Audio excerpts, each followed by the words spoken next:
the rules-based international order, an analysis of its implications and alternatives.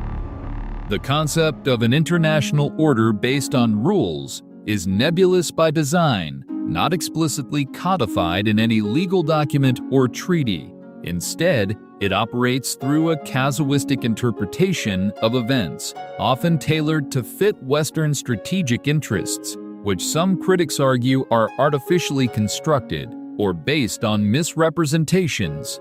The BRICS Summit and the shift in global dynamics. The BRICS Summit in Kazan, Russia, on October 25th, marked a significant moment in global diplomacy by expanding its membership and attracting numerous partner countries.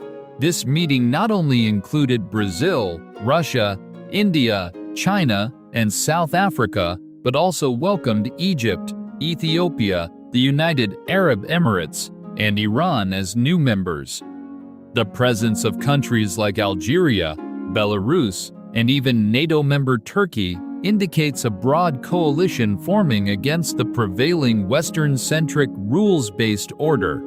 This group emphasizes mutual respect for sovereignty and equality among nations, presenting an alternative vision to the imperialistic tendencies still prevalent in global politics. Critique of the rules-based international order. Lack of legitimacy. The rules-based order is critiqued for its lack of formal legal foundation, suggesting it serves more as an instrument for Western hegemony rather than a universal framework rooted in international law. Selective application. Critics argue that this order applies selectively, favoring Western interests and often disregarding international law when it conflicts with these interests, exemplified by actions in regions like the Middle East or Eastern Europe. Normative and legal ambiguities.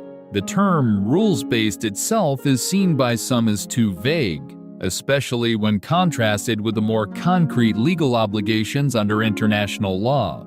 The ambiguity allows for interpretations that can favor certain nations over others, leading to debates on whether this order truly represents international law or is instead a form of soft law or diplomatic rhetoric used by major powers to justify their actions. Public perception and international discourse. There's a growing skepticism globally, particularly in non-Western countries, about the RBO's legitimacy. This is reflected in international forums like the UN, where there's pushback against Western-led initiatives, and in public discourse, where terms like rules-based order are often critiqued as euphemisms for Western dominance. The sentiment is also echoed in social media and academic discussions which question the moral and legal foundation of such an order. Promotion of Western ideals. The order is seen as promoting a singular model of democracy, economic systems, and cultural norms, which are equated with civilization itself, thereby marginalizing other forms of governance and cultural expressions. Proposed rules of the international order.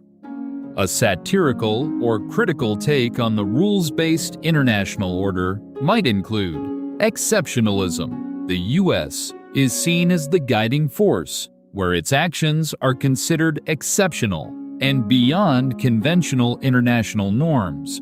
Imposition of democracy.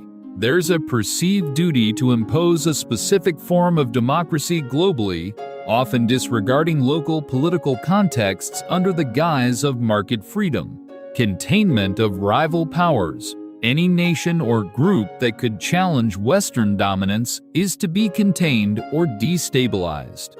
Cultural superiority. Western cultural, economic, and political systems are positioned as superior, necessitating their global imposition.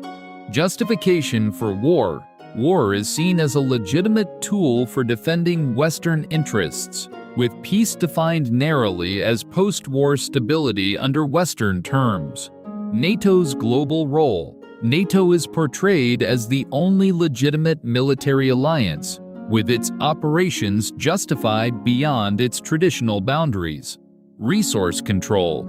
The West, particularly the US, is seen as having a birthright to manage global natural resources. Media and reality. Western media holds a monopoly on defining global reality, often used to justify interventions or sanctions. Contrasting vision from emerging powers. Sovereignty and multilateralism. The BRICS and similar groups advocate for a world where international law is universally applied, respecting the sovereignty of all nations without imposing one cultural or political model. Economic cooperation. There's an emphasis on economic partnerships that do not necessitate Western approval, focusing on local currency transactions and reducing reliance on the dollar. Cultural diversity. Acknowledgement of multiple civilizational contributions to global culture, promoting a multipolar cultural dialogue rather than a unipolar cultural imposition.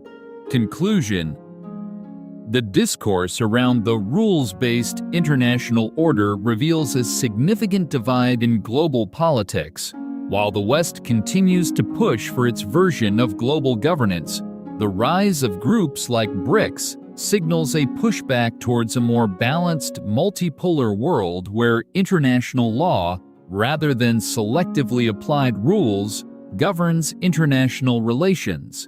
This shift could redefine global power dynamics, potentially leading to a more equitable international system, though not without significant resistance from entrenched powers. Thanks for watching. Please subscribe, share, and like the video. Check out these other From the Other Side specials.